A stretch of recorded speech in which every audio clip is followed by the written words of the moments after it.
Value staff ఉన్నారు, మీ deputy inspector సర్వీతో ఉంటారు. So ఈ స్టాఫ్తో పాటు అది కూడా ఐడెంటిఫై చేసుకోండి.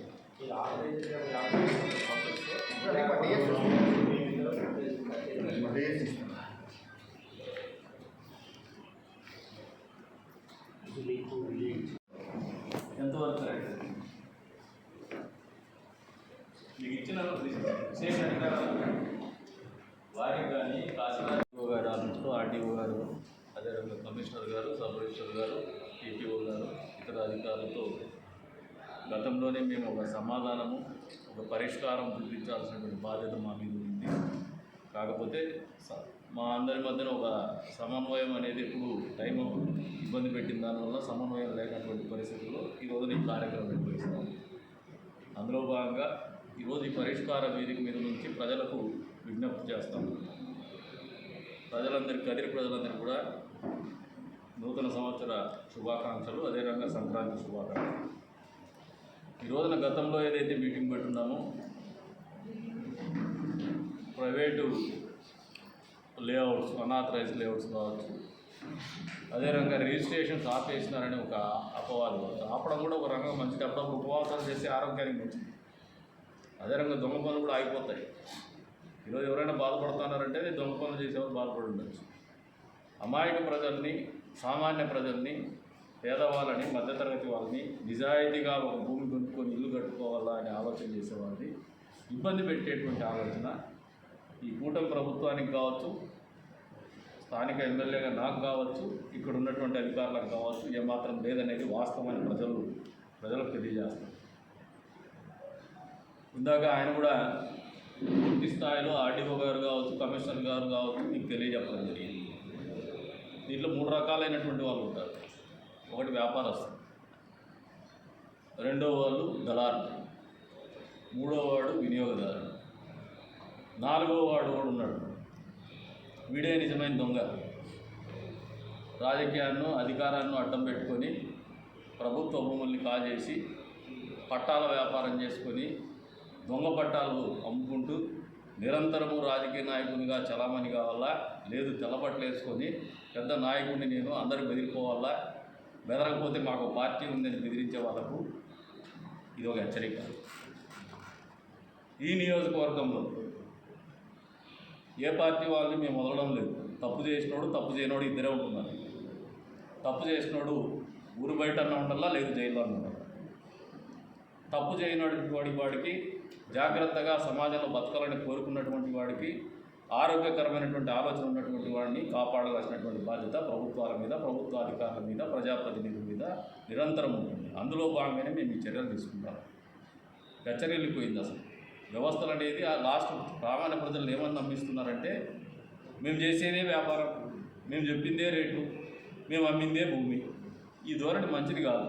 ఇందాక చెప్పినారు, బయట పక్కన లేఅవుట్లకు పోతే 60,000 కోట్లు ఎక్కడి నుంచి తెచ్చిమ్మంటారు. మీరు డబ్బులు కట్టరు కానీ రోడ్డు కావాలా, గతంలో కూడా చెప్పినాయి. రెండో రకం ఏమంటే ఈ అధికారాన్ని ముసుగేసుకొని డబ్బు సంపాదించడానికి ఇది ఒక ఈజియెస్ట్ మెథడ్. ఎందుకంటే ప్రతి ఒక్కరికి ఏదో సొంత ఇంటి కళ ఉంటుంది. అందరూ పేదోళ్ళకి పాపం చిన్న చిన్న కాలనీ స్లమ్స్లో ఉండేవాళ్ళు ఉన్నారు. ఇళ్ళల్లో పాచి పని చేసుకుంటారు, అంట్లు తోముకుంటారు, కసులు ఉడుచుకుంటారు. ఏదో 4 రూపాయలు వాళ్ళ దగ్గర ఉంటే ఇంకో 4 రూపాయలు అప్పు చేస్తారు ఒక ఇల్లు కట్టుకోవాలనుకుంటారు. వాళ్ళని కూడా మోసం చేసేటువంటి దరిద్రులు రాజకీయ నాయకులు ఉన్నారు. అందరని చెప్పను, ఒకరిద్దరు కావచ్చు, 4 కావచ్చు. ఇటువంటి వాళ్ళకు మేము వ్యతిరేకమే. ఎంత ఒత్తిడి వచ్చినా ఎదుర్కోవడానికి సంసిద్ధంగా ఉన్నాం. ఎంత స్థాయిలో అయినా ఒత్తిడి తీసుకోవడానికి సంసిద్ధంగా ఉన్నాం. రెండవది, ఇందాక కమిషనర్ గారు కూడా చెప్పడం మర్చిపోయారు. సుప్రీంకోర్టు కూడా స్పెసిఫిక్గా చెప్పింది, ఎవడైనా ప్రభుత్వ భూమి ఆర్ఎన్బిది కావచ్చు, ఎన్హెచ్ది కావచ్చు, లేదంటే ప్రభుత్వ భూమిలో కావచ్చు, లేదంటే అనాథరైజ్డ్ కన్స్ట్రక్షన్ కావచ్చు, జరిపితే నోటీస్ ఇవ్వాల్సినటువంటి అవసరం లేదు, లేదంటే వాళ్ళకి సమయం ఇవ్వాల్సిన అవసరం లేదు, కూలి కొట్టండి అని చెప్పేసి ఇంత స్పష్టంగా ఈ దేశ సర్వోన్నత న్యాయస్థానమే తీర్పునిచ్చిన తర్వాత ప్రజలు ఆలోచన చేసుకుంటారు. ఇండస్ట్రియల్ ఏరియాలో కమ్యూనిటీ హాల్ కట్టుకొని కక్ష సాధింపు అంటే మీరు పిచ్చోళ్ళని ప్రజలు అర్థం చేసుకోండి. మీ ఆరోగ్యాలు కాపాడుకోవాలి, ఈ ఊరి అభివృద్ధి కాపాడుకోవాలనే ఆలోచనతోనే ఇండస్ట్రియల్ కారిడార్లో ఇండస్ట్రీసే ఉండాలి. రెసిడెన్షియల్ ఏరియాస్ పనికిరావు. దాన్ని చేసుకోవాలంటే ఒకవేళ అక్కడ ఉన్నట్టు మారినటువంటి పరిస్థితుల రీత్యా మార్చాలంటే ప్రభుత్వాలకు అధికారాలు ఉంటాయి. నా అంతకు నేను, ఆయనంతకు ఆయన, మేము నిర్ణయాలు తీసుకుని అమలు కావాలంటే జరగదు. వ్యవస్థలు ఉంటాయి, కట్టుబాట్లు ఉంటాయి, ప్రభుత్వాలు ఉంటాయి. అవన్నీ కూడా మన కోసం చేసినట్టువే. ప్రజా జీవితము అస్తవ్యస్తం కాకుండా, స్తంభించబోకుండా పరిపాలన జరగాలనే ఆలోచనతో చేసినట్టువే వ్యవస్థలు. దానికి కట్టుబడే ఉంటాయి. వచ్చే రోజుల్లో ఇందాక చెప్పినారు ఒక నెల అని కాదు, నెల కాకపోతే 2 నెలలు ఇవ్వమంటారు సమయం కమిషనర్ గారికి. ఏదో మాకేదో అర్జెంటుగా 30 రోజుల లోపల ఎన్నో కక్ష సాధించాలనే ఆలోచన లేదు. 60 రోజులు టైం తీసుకోండి. అవసరమైతే ఇంకో నెల కూడా ఎక్స్టెండ్ చేద్దాం. వాళ్ళు మీరు రెగ్యులరైజ్ చేసుకోండి. ఆ స్వామి డబ్బులు కట్టి మున్సిపాలిటీ 4 డబ్బులు వచ్చి మన ఊరికి పనులు జరగనండి అయ్యా. కాలువలు తీసేదానికి డబ్బులు ఉండవు, రోడ్లు వేసేదానికి డబ్బులు ఉండవు, వీధి లైట్లు వేసేదానికి డబ్బులు ఉండవు, పారిశుద్ధ్య పనులకు డబ్బులు ఉండవు, డీజిల్ బంకులకు డబ్బులు కట్టేదానికి డబ్బులు ఉండవు. రెవెన్యూ జనరేషన్ వస్తే ఊరి పరిస్థితి మారుతుంది, మున్సిపాలిటీ స్థాయి పెరుగుతుంది, మన జీవితాల్లో కూడా విలువలు పెరుగుతాయి, ప్రమాణాలు పెరుగుతాయి. ఇవన్నీ కూడా మన దగ్గరే ఉంది, మనం చేసుకోవాల్సినవి. కాబట్టి అందరికి అప్పీల్ చేస్తాం. ప్రత్యేకించి రాజకీయ ముసుగులో ఎవరైతే అధికారాన్ని అడ్డం పెట్టుకొని మేమేమైనా చేయగలిగినాము, చేస్తాము, చేయబోతాము, మేము ధర్నా చేస్తామంటే మీకు ప్రొటెక్షన్ ఇచ్చి ధర్నా చేపిస్తాం. మాకేం ఇబ్బంది లేదు. మీరు 4 ధర్నాలు చేస్తారంటే మేము ఎక్కడ కూడా అడ్డుకోము. వీ వెల్కమ్ దెమ్, స్వాగతిస్తాం. వాళ్ళు ధర్నా ఎందుకు చేసినారో ప్రజలకు అర్థం కానివ్వండి. ప్రజలకు తెలియజెప్పాలి. వాళ్ళంతకు వాళ్ళే రోడ్డు ఎక్కేసి నేను ఇదేం చెప్పుకునే ప్రయత్నం చేసి మేము ప్రొటెక్షన్ ఇచ్చి అవకాశం కల్పిస్తాం. ఈ ప్రభుత్వం అయితే గత ప్రభుత్వం మాదిరిగా గొంతు నొక్కేసేటువంటి కార్యక్రమం ఇలా చేయం కూడా. మొన్నటికి నాకు చెప్తా అన్నారు ఎవరు వైసీపీ వాళ్ళు కరెంటు దాని మీద అయితే నేను చెప్పా, నాకు కూడా సలహా ఇచ్చే కేసులు అవసరం లేదబ్బా. వాళ్ళ నమ్మరు ప్రజలు. కరెంటు బిల్లులు పెంచింది జగన్మోహన్ రెడ్డి. ఈరోజు కరెంటు కష్టాలు ఏమైనా కరోనా టైంలో సమయంలో తెలియకుండా పెంచినట్టే జగన్మోహన్ రెడ్డి. ప్రజలు ఇంకా మర్చిపోవాలి. అందుకే 11 సీట్లు ఇచ్చింది. వాళ్ళ గొంతు నొక్కే ప్రయత్నం చేయొద్దు. దొంగ అని అరుస్తా అన్నట్టు ప్రజలకు కనపడినప్పుడు వాళ్ళు అసహించుకునే పరిస్థితి కాబట్టి వాళ్ళకి అవకాశం ఇచ్చేసేటప్పుడు చెప్తున్నాం. మేము ఎక్కడ అడ్డుకోవడం లేదు. ప్రజాస్వామ్యంలో మాకు చాలా నమ్మకం ఉంది. ప్రజాస్వామ్యబద్ధంగా మీరు చేయగలిగిన ధర్నాలు చేసినట్టు చేసుకోండి. మాకు ఎటువంటి ఎనీ అబ్జెక్షన్ పొందదు. ప్రొటెక్షన్ కూడా ఇస్తాం, ఇబ్బంది లేకుండా. పోలీస్ ప్రొటెక్షన్ ఖచ్చితంగా ఇస్తాం. రోడ్డు ఎక్కి మీకు ఏం అన్యాయం జరిగిందో గొంతెత్తి మాట్లాడండి. దానికి అధికారుల నుంచి, అధికార పక్షం నుంచి కూడా సమాధానం వస్తుంది. ప్రజలకు సమాధానం చెప్పాల్సిన బాధ్యత అధికారుల మీద, మా మీద ఉంది. ఖచ్చితంగా దాన్ని అమలు చేస్తాము. ప్రజాస్వామ్యంలో ధర్నాలు చేసే హక్కు మీకు ఉంది. మీరు చేయడానికి you are entitle for that democratically. మేము దానికైతే అగెనిస్ట్ కాదు. కానీ అంతే స్థాయిలో ప్రభుత్వాలకి సుప్రీంకోర్టు ఆర్డర్ వచ్చిన తర్వాత కూడా మీరు కూడా ప్రత్యేకించి చెప్తాన్న రోడ్ల మీద ఇల్లు కట్టి బెదిరించుకొని బతికిన వాళ్ళకందరికీ చెప్తాను. కమిషనర్ గారు ఏదైనా ఒత్తిడో లేదంటే ఇంకొకరు ఆర్డీఓ గారు ఒత్తిడికునే మేము ఒత్తిడికి లోన్ కాము, వాళ్ళతో ఉద్యోగం చేయిస్తాం. అది నువ్వు కక్ష సాధింపు అనుకున్నా పర్వాలేదు, ఇంకోటి అనుకున్నా పర్వాలేదు. మాకు కూడా 6 నెలల పరిపాలనలో మాకు ఒక ప్రోగ్రెస్ రిపోర్ట్ వచ్చింది. ప్రజలు సంతోషంగా ఉన్నారు, ప్రజలు అప్రిషియేట్ చేస్తున్నారు, గుడ్ గవర్నెన్స్ కావాలని ఎక్స్పెక్ట్ చేస్తున్నారు. అనునిత్యము ఇటువంటి దొంగ పనులని ప్రోత్సహించే మూడ్లో ప్రజలు లేరు, అసహించుకుంటున్నారు. నిరంతరము డబ్బులు ఆపాపేక్ష పెట్టుకొని అవినీతిని ప్రోత్సహించేటువంటి నాయకుల్ని ప్రజలు ఆదరించేటువంటి పరిస్థితులు లేరు. మాకు స్పష్టతమైనటువంటి సందేశాలు వాళ్ళే ఇస్తూ ఉన్నారు. వాళ్ళ మనసులకు అనుగుణంగా, వాళ్ళ ఆలోచనలకు అనుగుణంగా, వాళ్ళ అభిష్టాలకు అనుగుణంగానే పరిపాలన సాగుతుంది ఈ నియోజకవర్గంలో అనేది వాస్తవం అని చెప్పేసి తెలియజేస్తాను. అధికారులకు ఎవరైతే రోడ్ల మీదలు కట్టుకున్న వాళ్ళకు కూడా చెప్తాను, మీరు ఎవరిని కూడా ఉపేక్షించొద్దండి. దొంగ పట్టాలు చేసిన ఉపేక్షించొద్దండి. ప్రభుత్వ భూములు దోచుకునేది ఉపేక్షించొద్దండి. ఎవడైతే పేద ప్రజల డబ్బును దోచుకోవడానికి కాలనీల పేరు మీద వ్యాపారాలు చేసేవాడిని ఎవరిని ఉపేక్షించొద్దండి. పట్టాలు, దొంగ పట్టాలు ఇళ్లలో పరుపుల కింద పెట్టుకోనో, లేదు బీరువాల్లో పెట్టుకోనో, ఇళ్లలో రబ్బర్ స్టాంపులు పెట్టుకోనో, పాస్బుక్లు పెట్టుకోనో, దొంగ పాస్బుక్లు పెట్టుకునేకో, లేదు సంతకాలు పెట్టుకొని వాళ్ళకి స్పెసిమెన్ సిగ్నేచర్స్ ఒక స్పైరల్ బైండింగ్ నోట్బుక్లో పెట్టుకున్నారంట. పలానా చచ్చిపోయిన తహసీల్దార్ ఉంది, దాన్ని చూసి సంతకాలు పెట్టేవాళ్ళని స్పేర్ చేయొద్దండి. స్పేర్ చేస్తే కూడా నేను కూడా ఓర్చుకున్నాను కూడా చెప్తాను. వీళ్ళ మీద హార్ష్గా పోతున్నాం. ఖచ్చితంగా మిమ్మల్ని ఇబ్బంది పెడతాము. ఇబ్బంది పడేటువంటి పరిస్థితులు మీరు ఉండేటటువంటి ఊర్లో ఉండండి. లేదు మీకు ఇబ్బంది పడేది ఇష్టం లేకపోతే ఊరు వదిలేసి వెళ్ళిపోండి. ఈ ప్రభుత్వంలో అయితే మీరు తప్పు చేయని, తప్పు మేము చేయం, మీతో చేయని. ఎక్కడైనా ఇల్లు అవుతారంటే మీకు అపోహ ఉంటుంది. అధికారులను కూడా తప్పు చేయని. రెండోది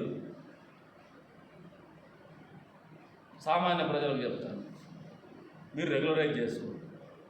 వేకెంట్ ల్యాండ్ ట్యాక్స్ కట్టండి. పీనలైజ్ చేసేటప్పుడు కూడా వీళ్ళకి ఏమైనా విచక్షణ అధికారాలు ఉండి వీళ్ళు ఏమన్నా డబ్బులు ఎక్కువ మాట్లాడి తక్కువ చేసుకుంటాం, మేము డబ్బులు ఇస్తామని అపవాలు మీరు ఏమన్నా పెట్టేదంటే కూడా ఒక టోల్ ఫ్రీ నెంబర్ ఇస్తాను మీకు. మీ కంప్లైంట్స్ కానీ ఇది ఒకటే కాదు, ఏ కంప్లైంట్స్ ఉన్నా ఒక టోల్ ఫ్రీ నెంబర్ ఇస్తాను, ఒక మెయిల్ ఐడి ఇస్తాను ఈ నియోజకవర్గంలో. మీరు ఎప్పుడైనా దానికి ఫోన్ చేయండి, టోల్ ఫ్రీ నెంబరు మీకు అందుబాటులో ఉంటుంది. మీరు చెప్పిన గ్రీవెన్స్ వినడానికి మేము సిద్ధంగా ఉన్నాం, దాని పరిష్కారం చూపించడానికి కూడా మేము సిద్ధంగా ఉన్నాం. ఎక్కడైనా అటువంటి ఆరోపణలు వస్తే కూడా దాన్ని పరిష్కరించడానికి, దాని మీద చర్య తీసుకోవడానికి కూడా మేము సంసిద్ధంగానే ఉన్నాం. కాబట్టి ప్రజల సౌకర్యార్థమే మేము ఆలోచన చేస్తున్నాం, ప్రజలు బాగుండాలనే ఆలోచనతోనే చేస్తున్నాం. ఇప్పుడు పెట్టిన మీటింగ్లో అవుట్కమ్ ఏమంటే 3 లైన్లో చెప్తున్నా. ఆర్డీఓ గారు, సబ్ రిజిస్టర్ గారికి, మున్సిపాలిటీ అధికారులకు, టౌన్ ప్లానింగ్ ఆఫీసర్ గారికి, రెవెన్యూ ఇన్స్పెక్టర్ గారికి, వీళ్ళందరికీ కూడా ఒక సమన్వయ కమిటీ పెట్టుకుంటారు. వీళ్ళు రిజిస్ట్రేషన్ జరగాలంటే కూడా వీళ్ళందరి సమక్షంతో చెప్తున్నారు, వాళ్ళందరి సమన్వయంతోనే జరుగుతాయి. ఏదైతే అన్అప్రూవ్డ్ లేఅవుట్స్లో ఉన్నాయో రెగ్యులరైజ్ చేసిన తర్వాత 14% వేకెంట్ ల్యాండ్ ట్యాక్స్ కావచ్చు, దాని మీద పీనలైజేషన్ కాదు. పీనలైజేషన్లో కూడా వాళ్ళ విచక్షణాధికారాలు ఏం లేకుండా ఈ సమన్వయ కమిటీనే ఒక సెంటుకి ఇంత అని చెప్పేసి ఫిక్స్ చేయమంటాను. నన్ను ఎక్కువ పెంచేది తక్కువ పెంచేది వద్దు, ఆ విచక్షణ అధికారాలు వదులుతున్నాం. ఎవరికంటే గుడ్డగాల్సిన ముఖం మీద వేసే వారాలు ఉంటాయి, అందుకు కూడా అవకాశం లేకుండా దానికి ఒక నామినల్ అమౌంట్ ఫిక్స్ చేసేసి ఆ డబ్బు కూడా ప్రజలకు తెలియజెప్పేస్తాం. అంతకు మించి ఏమన్నా అడిగినా మా దగ్గర కంప్లైంట్ చెప్పండి, అంతకుమించి మీకు తక్కువ చేసినా కూడా మాకు కంప్లైంట్ చెప్పండి. అంటే మీరు తక్కువ చేస్తానంటే you are taking their interest, personal interest. కాబట్టి రెండైనా మా దృష్టికి తీసుకురమ్మని చెప్పేసి చెప్తాను. ఇవన్నీ కూడా మీ సౌకర్యార్థం చేస్తామండి. ట్రాన్స్పరెన్సీ అనేది, పారదర్శకత అనేది తీసుకురావాలనే ఆలోచనతో చేస్తున్నటువంటి నిర్ణయాలు ఇవి. కాబట్టి ఖచ్చితంగా అమలు అవుతాయి. వచ్చే రోజుల్లో చెప్తున్నా, ఇవన్నీ కూడా పకడ్బందీగా అమలు చేస్తాం. ఎక్కడ కూడా మీరు వీళ్ళు అవుతారని ఎవరికన్నా ఉంటే కూడా మీకు తిక్కబట్టింది అనుకుంటారు, జరగదు. 28 అన్అప్రూవ్డ్ లేఅవుట్స్ ఉన్నాయి. దీంట్లో మ్యాపింగ్ చేసి గవర్నమెంట్ ల్యాండ్స్లో ఏదైనా హౌస్ ప్లాట్ నెంబర్లు అలాట్ చేసింటే అది కూడా డిస్ప్లే చేస్తాం వచ్చే రోజుల్లో. సబ్ రిజిస్టర్ ఆఫీస్లో కూడా బయట ఒక నోటీస్ బోర్డులో పెట్టమని చెప్తాను, ఈ సైట్లు గవర్నమెంట్ ల్యాండ్స్ అని చెప్పేసి, ఫలానా అన్అప్రూవ్డ్ లేఅవుట్లో ఈ సైట్లు గవర్నమెంట్ ల్యాండ్స్లోనే ఇవి రిజిస్ట్రేషన్ చేయబడడం అనేది అఫిషియల్గానే పెడతాం. అక్కడ కూడా మళ్ళీ దాపరికాలే ఉండదు. మేము చేయదలుచుకున్నది దొంగ పనిని కట్టడి చేయాలనుకున్నాం, కానీ ప్రజల్ని ఇబ్బంది పెట్టే ఆలోచన మాకు లేదు. పేద ప్రజలు ఎవరైనా వాళ్ళ పెళ్ళిళ్ళ కోసమో, వాళ్ళ ఇంట్లో కార్యక్రమాల కోసమో ఒక ఇన్వెస్ట్మెంట్ పెట్టుకొని అమ్ముకోవాలనే వాళ్ళ కోసం అయితే మేము ఇబ్బంది పెట్టాలనే ఆలోచనతో లేదు. కాబట్టి రిజిస్ట్రేషన్స్ అనేది మీరు ఈ రోజు నుంచైనా రేపటి నుంచైనా కూడా చేసుకోవడానికి వెసులుబాటు కల్పిస్తున్నారు. ఎక్కడ కూడా ఇబ్బంది పెట్టరు. చేయాల్సిందల్లా మీరు వేకెంట్ ల్యాండ్ ట్యాక్స్ కట్టి దాని రిసీట్ తీసుకుపోయేసి సబ్ రిజిస్టర్ గారికి మీ స్టాంప్స్తో పాటు అది కూడా ప్రొడ్యూస్ చేస్తేనే రిజిస్ట్రేషన్స్ అవుతాయి. మేము పోయేసి రిజిస్ట్రేషన్ చెప్పేసినారు కదా అని స్టాంపులు రాసుకొని పోతే జరగవు. మీరు ఖచ్చితంగా ఏదైతే డబ్బు కట్టాలో లేఅవుట్ ట్యాక్సెస్ మున్సిపాలిటీ డబ్బు చెల్లించండి. మున్సిపాలిటీకి రావాల్సిన డబ్బులు ఖచ్చితంగా ముక్కుపిండి వసూలు చేస్తాం. స్థానిక సంస్థలకు రావాల్సినటువంటి నిధులు రాబడతాం. తద్వారా ఈ మున్సిపాలిటీ అభివృద్ధికి పాటుపడతాం. అది మీకు సౌకర్యాలు కల్పించడం కోసమే కానీ మా స్వలాభాపేక్ష ఏమీ లేదు, మా ధనార్జన ధ్యేయం ఏమీ లేదు మాకు. కాబట్టి సహృదయంతో అర్థం చేసుకోమంటాను. మీకు పరిష్కారం చూపిస్తాను, ఇప్పటికీ వెసులుబాటు ఇస్తాను. మీరు గతంలో కూడా వెసులుబాటు ఇచ్చినా మీరు వాడుకోలేదు, మీరు డబ్బులు కట్టుకోలేదు. రూరల్ ఏరియాలో అయితే, సబర్బన్ ఏరియాలో ఏదైతే ఉందో ఆ ఏరియాలో కూడా సంబంధిత గ్రామ పంచాయతీకి పోయేసి పంచాయతీ సెక్రటరీతో ఒక ఎండార్స్మెంట్ తీసుకొని తహసీల్దార్ ఆఫీస్కి పోయేసి మీరు కట్టాల్సినటువంటి రెగ్యులరైజేషన్ ఛార్జెస్ కట్టేసి ఆ రసీదు తీసుకొని సబ్ రిజిస్టర్ ఆఫీసులో ఇవ్వండి. ఇంత పారదర్శకంగా మీకోసం ఇది ఆలోచన చేస్తాను. మాకల్లా కావాల్సిందేది ఏదైతే ప్రభుత్వానికి రావాల్సిన డబ్బులు ఖచ్చితంగా రావాలా, ప్రజలకు ఏర్పాటు చేయాల్సినటువంటి కనీస అవసరాలు, మౌలిక సదుపాయాలు మేము ఏర్పాటు చేయాలా అనే ఆలోచనతో చేస్తున్నటువంటి కార్యక్రమం ఉంది. ఎక్కడ కూడా ఒకరిని ఇబ్బంది పెట్టాలని ఆలోచన చేస్తున్నటువంటి కార్యక్రమం అది. ఊరు బాగుపడాలా, ఊర్లో జీవన ప్రమాణాలు మెరుగుపడాలనే ఆలోచనతో చేస్తున్నటువంటి కార్యక్రమం కాబట్టి సహృదయంతో అర్థం చేసుకుంటారని చెప్పేసి మా కూటమిలో ఉన్నటువంటి పార్టీ సభ్యులకు కూడా నేను వ్యక్తిగతంగా కూడా మాట్లాడదలుచుకున్నాను. మా స్టాండ్ క్లియర్గా చెప్పదలుచుకున్నాను. కొంచెం పెయిన్ఫుల్ కూడా ఉండొచ్చు, నన్ను కూడా అనొచ్చు, దగ్గర ఉండేవాడిని ఎన్నో పక్ష సాధింపుతో చేస్తున్నారని. నేను ఆ బ్లేమ్ కూడా తీసుకునే వెరవల. ఎందుకు వెరవలేదంటే నేను అటువంటి ఆలోచన పోయినానంటే ఇది అమలు చేయలేదు. సమ్మన్ యాక్స్ బిల్లకి ఎవరో పిల్లిమెడలో గంట కట్టాలి. ఆ పిల్లిమెడలో గంట కట్టినప్పుడు అది కొంచెం ఇబ్బందే, కానీ మేము ఆ ఇబ్బందికి వెరవము, ఇబ్బంది పడము, ఖచ్చితంగా అమలు చేస్తున్నాము. కాకపోతే ప్రజలు కూడా సహృదయంతో అర్థం చేసుకోండి, మనందరి జీవితాల కోసం ఆలోచన చేసి తీసుకుంటున్నటువంటి నిర్ణయము. ఎవడైనా రాజకీయ అపేక్షతో చెప్పేటువంటి మాటలు కూడా మేము వెలిసేటువంటి పరిస్థితులు లేవు. పెద్ద బజార్లో కూర్చొని అట్లా చేసేసి ఇట్లా చేసేసి భూములు రియల్ ఎస్టేట్ పెడితే రియల్ ఎస్టేట్ అనేది రియల్ ఎస్టేట్ నిజంగా ఉండే వాల్యూ ఖచ్చితంగా వస్తుంది. భూములు ఏ రేటు పలుకోవాలి ఆ రేటే పలుకుతుంది. లేని రేటు మీరు పలికించాలంటే ఇంకా పలకదు, ఎందుకంటే మీ తీగలు తెగిపోయినాయి. ఇంకా మీరు టింగ్ అనాలంటే టింగ్ మోగదు. కాబట్టి ప్రజలు మోగిస్తారు. ఇప్పటి నుంచి టింగ్ ఎంత రేటు మోగించాలో వాళ్ళే మోగిస్తారు. కాబట్టి మీరు మోగించలేదు.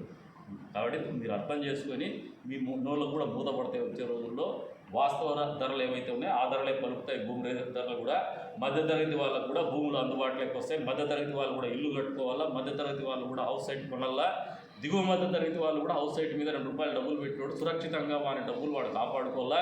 పాచి పని చేసుకునే వాళ్ళు, అంట్లు తోముకునే వాళ్ళు ₹2 దాచిపెట్టుకొని ఏదో కాలనీలు పట్టాలు తీసుకొని పాపం వాళ్ళకి తెలియక పట్టాలు కొనడము తప్పే, అమ్మడము తప్పే. అది ఉచితంగా ప్రభుత్వాలు ఇచ్చేది. దానికి ఏదైనా డబ్బులు ఇచ్చిన వాళ్ళకి కూడా చెప్తాను.